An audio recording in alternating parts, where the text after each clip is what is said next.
What is up, YouTube friends? Welcome back to my channel. If this is your first time here, then just welcome to my channel. Go ahead and hit the subscribe button because you will not be disappointed unless you don't like good content. And then if that's the case, my girl, you still got plenty of options out here in these YouTube streets. Today's video, as you can tell by the title, is going to be a true crime and makeup story. Now, if you are new here, that is where I sit here, do my makeup and talk about a true crime case, and we discuss it in the comments, and it's just a good time. It's no secret that the whole segment was inspired by Bailey and Sarian. Love her. I feel like I say that in videos, I leave that in the description box, and people still get ignorant in the comments. And so for those people, I got something for you, my girl. This here is for you. First of all, I want to say I have been slacking in putting the products in the description the last like 2 or 3 videos. I'm going to take time today and go back and update them all for you guys and make sure I have it in this video. This actually is my second time filming this video. I filmed it last night, and when I got done and I sat down in my little chair to edit, I realized the entire video was out of focus. Like literally every second of it was focused on that damn unicorn back there, and I'm just like, girl, ain't nobody coming to see you, Otis. You wish you could work it the way I do. like I was so upset. Plenty time wasted, but oh well, here we are refilming. Today I'm drinking water because my liver literally probably hates me, and so I'm just trying to make up with that girl, get us back on good terms, because I literally been living off of wine and Tito's vodka for the past week. Also, before I get started, one last thing before I get started, I just want to say welcome to all the new subscribers.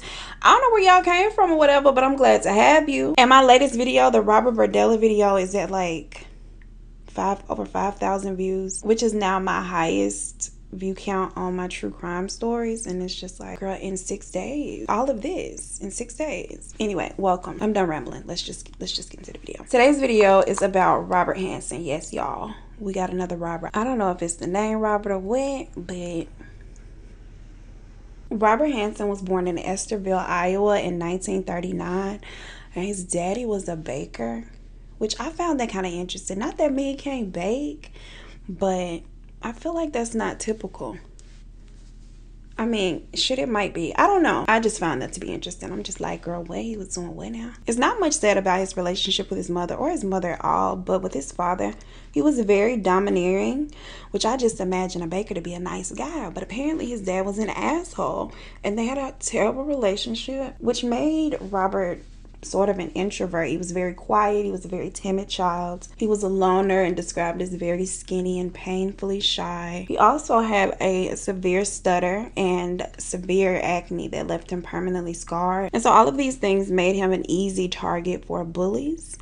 The children in the school, y'all know kids can be assholes. This is no secret. Kids can be the worst. Now at school, it wasn't even so much as the boys that bullied him.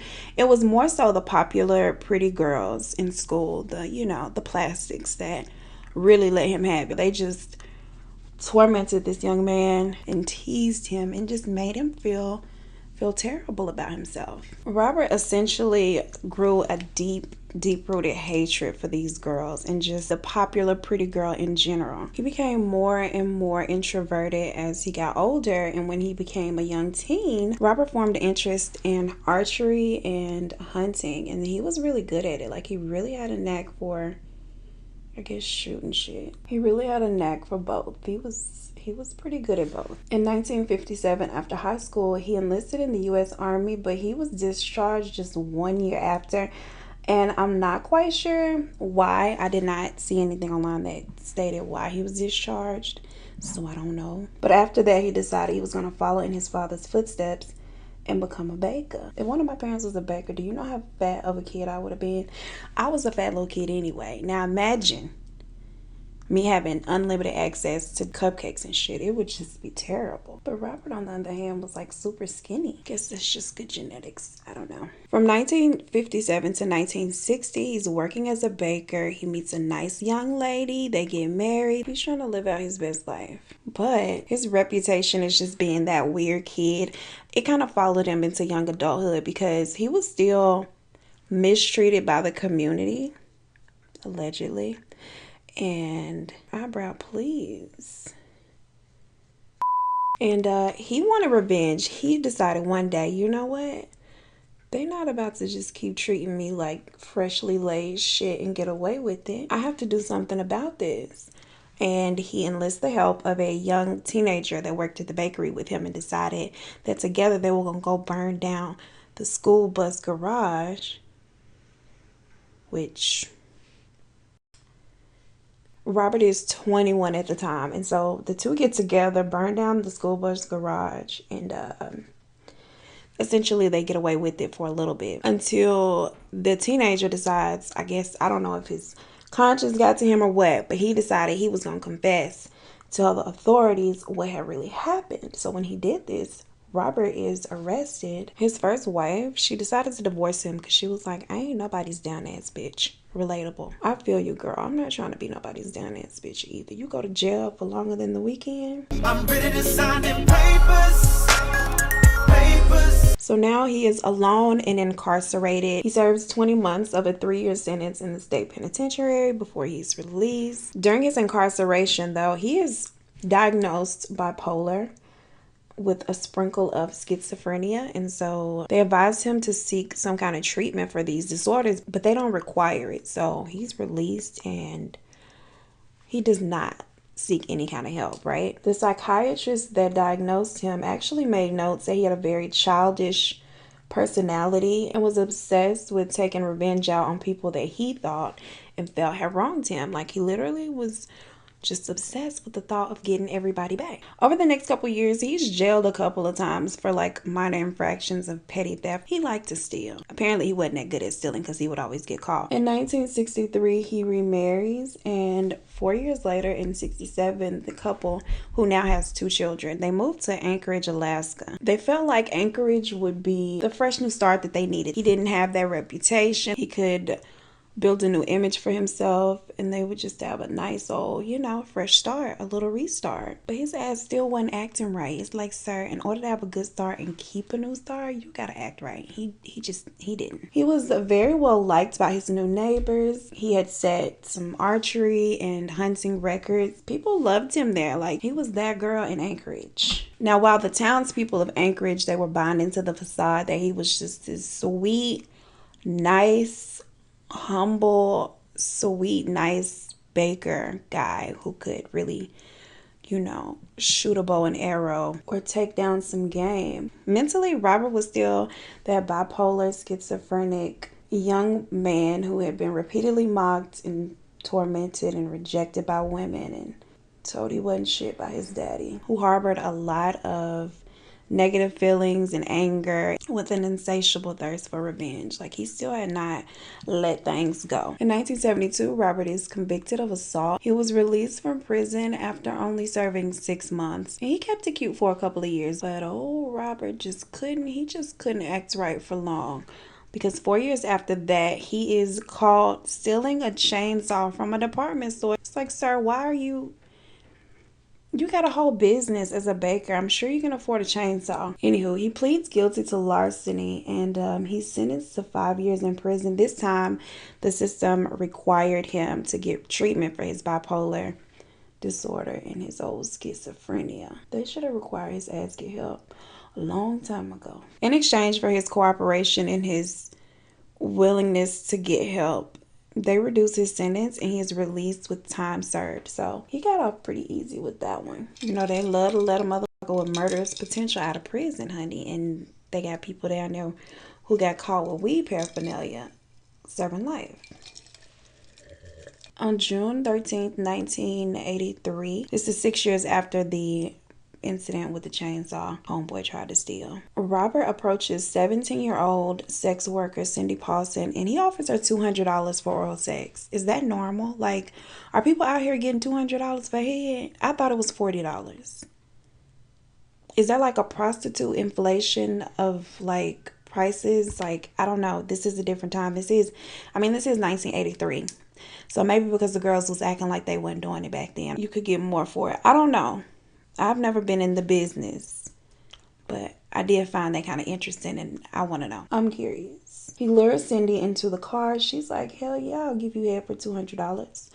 And unfortunately, this mother pulls out a gun on her and he takes her back to his house where he sexually assaults her and he tortures her, ties her up by her neck to a chain in a post in the basement. After he sexually assaults her repeatedly, he decides he's gonna take a nap on a nearby couch, and that's what he does, and she's literally just sitting there like trying to figure out how to get out of here. After a while, he wakes up, he takes Cindy down from the post and he handcuffs her in the front, puts her in the backseat of his car, and tells her that he's going to take her to his cabin. Now, while Cindy is handcuffed and crouched down in the rear of the car, he goes to load this little bush plane. Now, the cabin he was going to take her to, it was like on this little mini island. It's referred to as the Matanuska Valley area. I believe I'm pronouncing it right, but y'all know how I am with these words sometimes, so he takes his attention off Cindy so he can load the cockpit of the little bush plane. And as soon as he does, she sees the opportunity to get out of the car. She actually leaps into the front seat and then goes out through the passenger side. She takes off running, and initially he panics and he's chasing after her. But luckily for Cindy, she makes it to a main road. And at that point, he figured it would be too many eyes on him and it was too risky to continue to chase her. So he goes back to his plane and he decides, you know what, it's just not even in my best interest to keep trying to chase her. When she gets to the main road, she flags down a truck driver who was passing by and he sees her. She's mostly naked. She's barefoot. She's handcuffed. She looks all disheveled.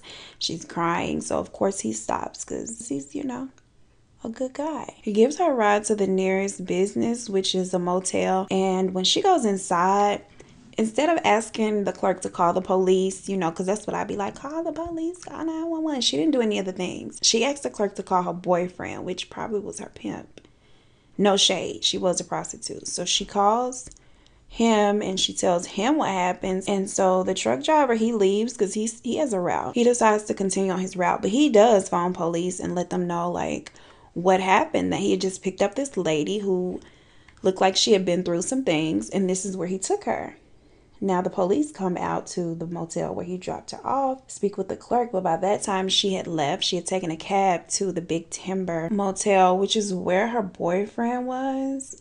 And so the police, they go to check it out. They're better than the police in my city. They so ratchet. They would have just been like, you know what, and left and went back to the police station. These officers actually pursued it. They show up at the hotel where they find Cindy still handcuffed and alone in a hotel room. Like, Miss Thing, you wasn't gonna call the police? How was you gonna get these cuffs off? Maybe her pimp was gone to get something to take the cuffs off. Maybe. They take her down to the station to remove the cuffs, and she gives them a full account of what had happened. She tells the story of how this man with this stutter had kidnapped her and sexually assaulted her and tortured her for hours, and how he had planned to take her by bush plane to this little cabin over in the Matanuska Valley area. And, she ran for her life and all that. So police was like, you say he had what now? A stutter and a bush plane? We know him. She even told the officers that she had left a pair of blue sneakers in the passenger seat of his car as evidence that she had been inside the car. They quickly identify and locate Robert, bring him in for questioning. He's very cooperative. He's very meek and mild-mannered because remember, that shyness, it never really wore off. Like, he still on the outside appeared to be this nice, humble, shy little baker guy who just wanted to bake and be happy. Now, although he had several run-ins with the law prior to this incident, his very meek and mild persona and demeanor made them feel like he probably didn't do this. His side of the story was that he had solicited Cindy for sex, but then she decided she wanted to try to extort him for money. And when he would not meet her extortion demands, she came up with this story. He also had a ride or die friend because his friend John Henning, he vouched for him, provided him with an airtight alibi, and said, nope, he was with me. Homeboy was at my house. We don't know what she's talking about. All these things considered kept him from being considered a serious suspect, and so the case goes cold. Meanwhile, the Alaskan state troopers, they were convinced that they had a serial killer on the loose because you see, they had started finding bodies of young women between the ages of 16 and 19 in the Matanuska Valley area. There were also a lot of sex workers and exotic dancers that had been reported missing. And we're turning up in, like I said, the Matanuska Valley area, as well as areas in and around Anchorage, Alaska. They can tell by the nature of the crimes and the details of the injuries inflicted on the victims that this was most likely the same guy. And now this led the Alaskan State Troopers to escalate it to the FBI, including now retired FBI agent John Douglas, which he helped pioneer the whole practice of creating a criminal profile. Agent Douglas put together a profile of the serial killer based on the details of the cases, the crimes, and of course the injuries inflicted on the victims. He theorized that the killer was an experienced hunter with a low self-esteem who more than likely had a long history of being rejected by women and being teased. That he more than likely kept souvenirs and trophies from his kills, just as he would an animal, like, you know how they keep the antlers and stuff. Here he go right here holding on to a pair of little antlers, girl. Let me stop saying girl, because it might be a man watching. And more interesting than anything, he also theorized that homeboy would have a stutter. Now, I don't know why. How do you theorize that somebody got a stutter? Now, although Robert had been questioned by the police for related crimes, you know, the whole Cindy situation, and cleared before, there was no denying that Robert was their guy. But they didn't have any evidence, like, at all. Anything to tie him to the crimes, the scene of the crimes. Like, they literally had nothing. But there was enough substantial evidence to get approval for a search warrant of his home, his car, and his plane. And so investigators, they go in, and y'all, this is where it get a little crazy. Y'all, look at this. This is my beloved Morphe fan brush that I use for my bronzer, and Poppy's little fat ass chewed it last night. And so, come on, April. I'm gonna go get me another one today, but for the time being, I'm gonna have to use it in this video. The den of Robert's house was decorated with all these trophies and antlers from animals he had killed mounted on the walls. A lot of records he had set for his archery were plastered on the walls. But little did everybody know, oh, Robert had a whole different kind of game also. Exotic dancers and sex workers. Robert would kidnap women, just as he had done Cindy. Then he would load them onto his bush plane and take him over to this secluded cabin. Now, once there, he would sexually assault them, and if the women did not put up a fight, he would bring them back to town and threaten them into secrecy. But if the women put up any kind of resistance, or if they fall back or made him upset in any kind of way, they would essentially suffer a different fate. Like, homie was crazy. When Robert finished with the women that he decided he was not going to take back to town and release, he would uncuff them, open the door, and set them free. Now, the women would run for their lives. They would leave the cabin running for their lives, thinking that they were going to get away. But in actuality, there was no way off of this little island. It was just his little rundown cabin and a bunch of woods. And so at this point, it became a game to him. He would allow them the head start. He would sit back at the cabin, have himself a drink, and relax until he got ready to go out there and hunt them like game. Armed with a hunting knife and a rifle, he would set out on foot, slowly tracking the women down, taking his time, literally enjoying the hunt as if they were wild animals. I don't even agree with hunting wild animals, but I damn sure don't see it for human beings. He would torture these women with his chase for hours, sometimes days at a time. He would get close, or he would fire off a shot, missing them on purpose, just, to scare them. And then go back to the cabin and let them continue to run, like literally all night or all day, and then go back out. And once he decided, okay, this is it, he's had enough, he's no longer entertained, he will go out and shoot them down like wild game, and then remove something from them, like a necklace or piece of jewelry, to take as like a trophy or a souvenir from his kill. And he had been doing this for 12 years before getting caught. Like, child, ridiculous. Which the story of Robert's 12-year killing spree, hunting these women like this, and Agent Douglas's unrelenting determination to bring him to justice, it was made into a movie in 2013. It's called The Frozen Ground, with I believe it's John Cusack playing Robert Hansen and Nicolas Cage playing the detective. You've probably seen it. I can't get these off. 8 girls in the last 2 years. There's not one lead except her. Cindy Paulson. She got away. Why don't you just start at the beginning?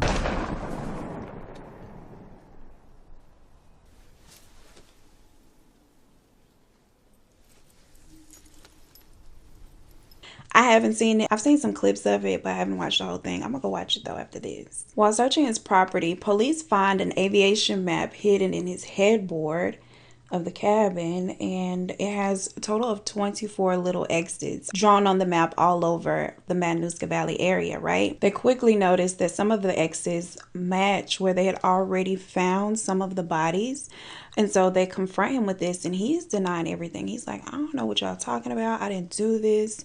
Those X's represent where I go and hunt regular animals like a normal person. I don't know what you're talking about. And they like, girl, give it up. It's a wrap. Now, just as Agent Douglas had predicted that the killer would keep trophies and souvenirs from his kills, they found a whole stash of jewelry that belonged to his victims in Robert's basement, and one of the necklaces was identified as belonging to one of the victims that they already located. Now, once they confront Robert with this good old piece of evidence, he decides to confess, but he blames the women. He tries to make it as though it's their fault and women are horrible. They deserve this because they're beautiful but horrible. And it's like, sir, no, sir. He really tried to justify his actions by painting the picture of these women as the mean girls and that this was their fault. He ended up confessing to murdering 17 women and then sexually assaulting another 30 that he had released back into the town. In exchange for a reduced conviction, Robert agrees to help authorities locate all of the bodies of the women. I mean, y'all had all the little X's on the map. Just X marks the spot. Why did y'all even need him? I feel like my lighting is really trying to play me for my melanin, and it's Black History Month. This is not the time. Unfortunately, 5 of the bodies have never been found, even to this day. And I found it interesting that he agreed to help them locate all of these bodies in exchange for a reduced conviction, which they did give him, because although they located the 12 bodies, he was only charged with 4 of their murders. But the gag is he was still sentenced to 461 years plus life without parole. And it's like, girl, you still fucked in the end, which you deserve. But anywho, in 1984, he is convicted and sent away to prison. And he died in 2014 from an undisclosed lingering illness. He probably had the nasty woman's disease. I don't know. He was 75 years old, and that was 30 years into his sentence. And so that's the end of the story for Robert Hansen. I'm going to go watch The Frozen Ground. If y'all have seen that movie, let me know down below. Let me know what your thoughts are on this case, period, or this look or whatever. I'm going to make sure I have all the details in the description box at the time that the video goes live. Y'all, my life in shambles. Y'all see the picture that I uploaded of my car. I'm driving that little car down the street, and then I'm gassing, and it stops accelerating. You know how if you ever run out of gas, you know what that feels. But I had a whole half a tank. Which now, in hindsight, I'm really mad that it crashed and I just put gas in my car. But anyway, it stops accelerating. I pull over to the side, call my homegirl. I'm like, come get me. And when she brings me back to my car, somebody had run into it full speed. Y'all, the whole back seat was pushed up and the front seats were pushed all the way into the dash. So I'm so glad I was not still sitting in the car. Thank you, God. And if you follow me on Snapchat, you've seen BB. Black Barbie, my new baby. I love her so much. The people who hit the car, y'all, they fled the scene. And I hope all of the edges literally fall out, like, and never grow back. Because they're a terrible human being who don't deserve edges, period. But anyway, that is it for this video. If you liked it, don't forget to give it a thumbs up. The people who have subscribed to my channel and who like the video and comment, I have prayed that they have nice full edges for the rest of their life. That they have flat stomachs and fat asses. And so if you want to be in that number, then you just need to go ahead and like and share and comment and subscribe. You'll be blessed in those ways. But if not, I don't know what's going to happen. I don't know. As always, thank you so much for watching, and I will see you in the next one. Peace. Let me try to get me all cute little thumbnail or whatever, little model type thumbnail. Because girl, I be having thumbnails with my mouth open and all kinds of things. Let me just try to pose right quick.